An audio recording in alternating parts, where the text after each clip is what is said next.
இரவும் அல்லாத பகலும் அல்லாத பொழுதுகள் உன்னோடு கழியுமா? தொடவும் கூடாத படவும் கூடாத இடைவெளி அப்போது குறையுமா? மடியினில் சாய்ந்திட துடிக்குதே, மறுபுறம் நாணவும் தடுக்குதே.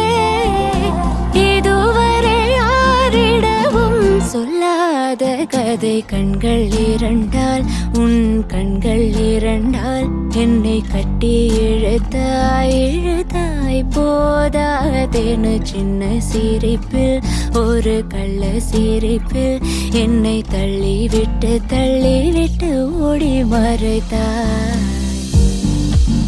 ததறின